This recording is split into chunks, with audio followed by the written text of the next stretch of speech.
Hi hello welcome. இன்றைக்கி நம்ம movies and ஆஸ்பெக்ட்ஸில் எதை பற்றி பார்க்க போகிறோன்னா, த்ருவ் விக்ரம் நடித்து மாரி செல்வராஜ் சார் டைரக்ட் பண்ணி ரிலீஸ் ஆகிருக்க பைசன் மூவியை பற்றி தான். ஆக்சுவலாக இந்த மூவி ரிலீஸ் ஆனப்போ தியேட்டரில் என்னால் அன்ஃபார்ச்சுனேட்லி பார்க்க முடியல.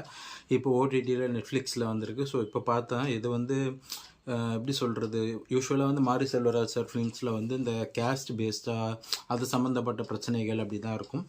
பட் இதில் வந்து கபடி தான் வந்து பிரதானமான ஒரு கான்செப்டாக இருக்கும். ஒரு வில்லேஜ்லேருந்து அதுவும் caste politics and caste based ஃபைட்ஸ்லாம் அதிகமாக நடக்கக்கூடிய ஒரு ரீஜன்லேருந்து ஒரு கபடி விளையாடணுன்ற ஒரு வெறியில் இருக்கக்கூடிய ஒரு பையன் வந்து எப்படி வந்து தமிழ்நாடு டீமுக்கு வந்து அதுக்கப்புறம் இந்தியா டீம் அளவு எப்படி ரீச் பண்ணுறாரு அப்படின்றத ரொம்ப நல்ல யதார்த்தமாக காமிச்சிருக்காங்க.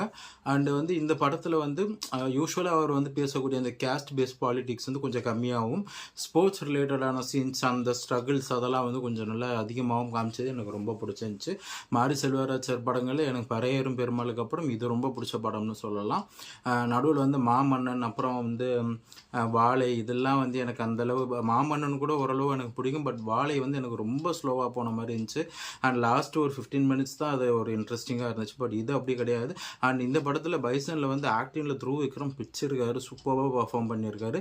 அவர் ஒரு பேட்டியில் சொன்ன மாதிரி நம்ம இதை தான் அவரோட ஃபர்ஸ்ட் ஃபிலிமாக கன்சிடர் பண்ணணும். அதுவும் இல்லாமல் அவர் ஆதித்ய வர்மாலாம் பண்ணதுக்கு இந்த மாதிரி ஒரு நல்ல ஸ்டோரியை கேட்டு ஃபஸ்ட்டு இந்த மாதிரி ஒரு படம் பண்ணியிருந்தால் இன்னுமே நல்லா இருந்திருக்கும்.